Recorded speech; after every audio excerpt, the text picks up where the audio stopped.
I'm here with Mr. ELIRANA.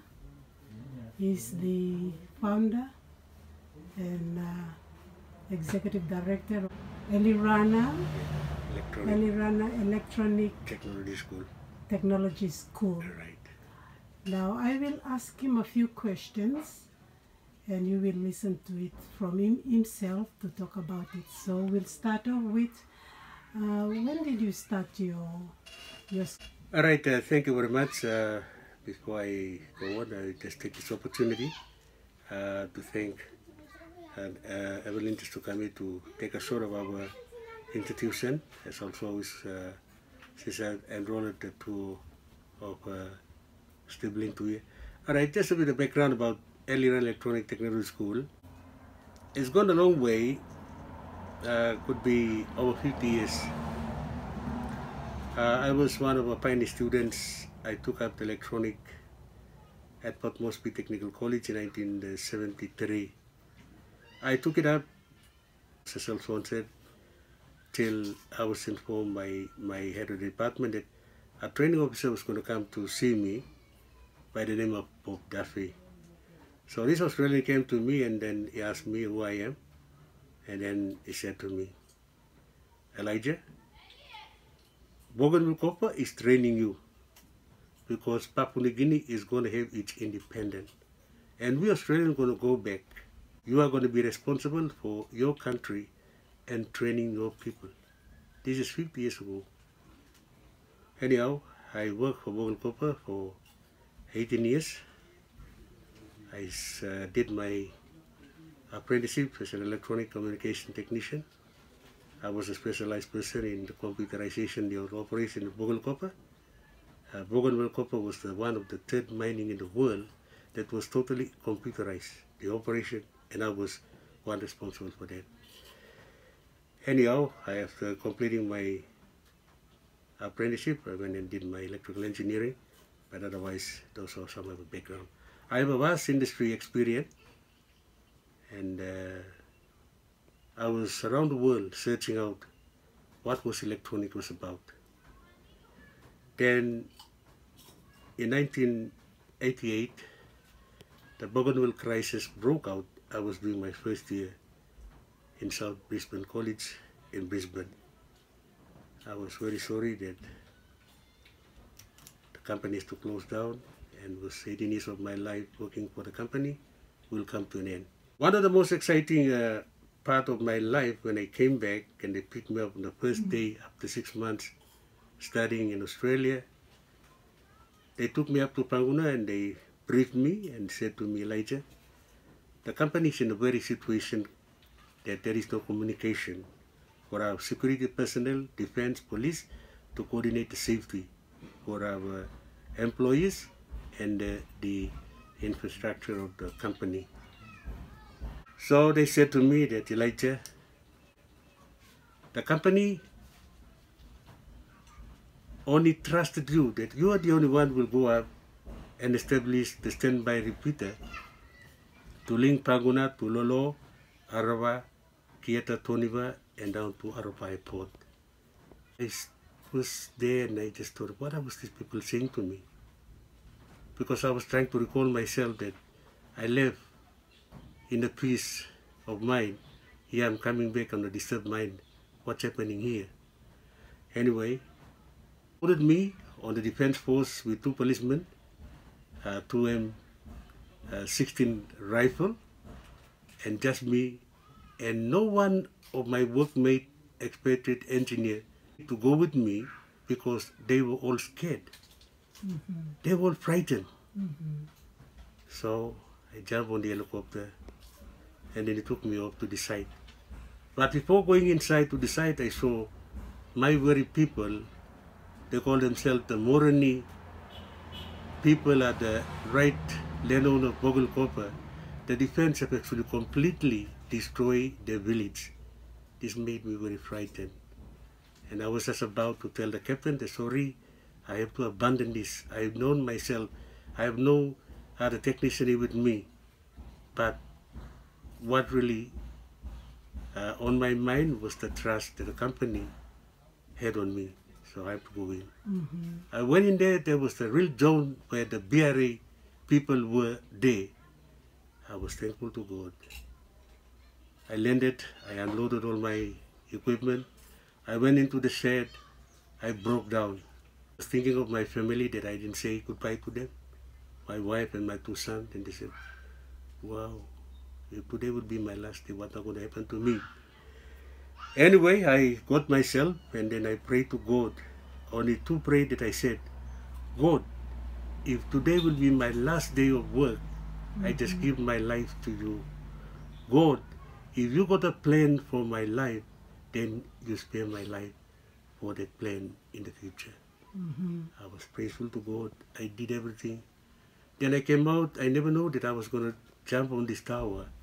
And any BRA will just stand out at any point somewhere. He would have shot me down completely. But there was a defense force was shot in that area that I was working in. I was praiseful to God. I felt that there was ceiling. God was sealing me when I was climbing up this tower.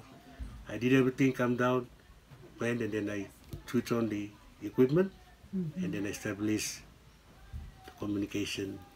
That was my last job after 18 years working for Morgan Copper. I regard myself as Morgan Copper is my father and I'm his son. I've done well to serve my company for Papua New Guinea, taking it through the independent, and then I left, I came home. I went into business in 1990 at Rabaul, Mango Avenue, next to Westpac. I was buried in 1994. I went to Wunamami, and there in 1999 I was just having my lunch. I heard this audible voice came to me, calling me, Elijah, I've given you a seed, go and plant it. I took off, and here I am. 20 years I established. I've gone beyond. I've got avionic aircraft engineering, a partnership with Queensland Aerospace College, pilot training, mechanical aircraft engineering. But the situation is no one recognizes who we are here in this New Britain. Anyway, in 2013, I established my international partnership with Penn Foster in America, and the certificate is on the wall. Okay, as you heard, ELIRANA partnership with Ben Foster. I'll just show you some of the certificate showing. He's actually providing course locally as well as including this one in the US. So these are some of the certificates acquired by this school now. Established institution, and recently he was recognized by D. Hearst as one of the training institutions in the country. Ask Mr. Turana to give us some of the success stories that he has come across when he first established himself. Right, success stories, again, there's a lot of stories. Otherwise, again, I tap into some very exciting students who came to the institution. And one of the students, it was a grade 6. And he came, and at the time there were 2 students also from Unitec came down to enroll themselves. And after they introduced themselves, this student got up and said, I'm the least qualification student here, but I'm thankful that I'm here at ELIRANA. After we stayed for a while, and then we had our first test, this student, when he sat for his examination, he was not looking at the examination, he was just comparing himself with the other students that were there, that all of them were grade 10, grade 12, and these 2 students from Unitec. And then he broke down. He got up and got his examination. He never informed me, and then went to Rabaul and to Malagun, and he was very sorry, crying there, and his mother asked him, what happened? But anyway, it's a very long story. After completing his electronic, he came back to take up his television technician. Then after he graduated, he was just walking past BAL, or the bus stop, and this we went to Rabaul Observatory for excursion. So he was also there, and he saw all the instruments for the seismic equipment up there. So these 2 officers stood there and asked him to jump on the bus and they took him to Rabaul Observatory. And there the technical officer said to him, if you prove yourself between these 8 months and you prove yourself, we'll give you a job. Before the 8 months up, he actually passed himself and they recommend him to be a public servant. He's a grade 6. So he's a technical officer at Rabaul Observatory. So one of the very exciting part of it is he took a film crew from Germany to the Calgary Meteorite volcano, and he was explaining all the systems and the instrument down there, seismic, floaters and everything. And this cameraman asked him, how many years you complete you study at the University of Technology to be graduate as an electronic engineer? He got up and said, sorry, I never completed my study at the university. But where did you go then? Oh, I went to school as Blanche Bay. And who's the owner? Oh, he's a Papua New Guinean. I must be a genuine electronic engineer. And then he said, yes, he's teaching us electronic. Anyway, that cameraman said, I'm just thankful that I came to Papua New Guinea and found out that there was a grade 6, is a technical officer.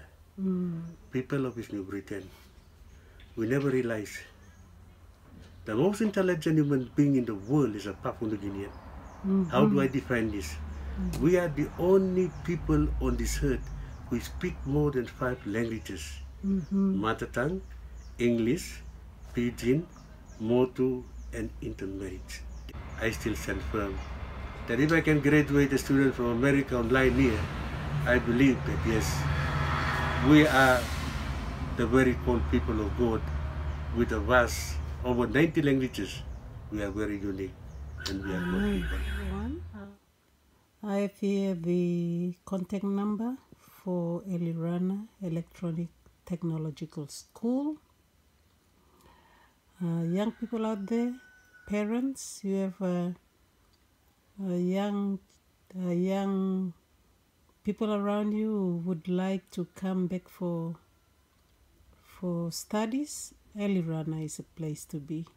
Today, electronics and technology is taking the business world by storm, and we need young people to upskill them in this field of studies. ELIRANA or Elijah Turana can be contacted on his mobile 72520128. 72520128.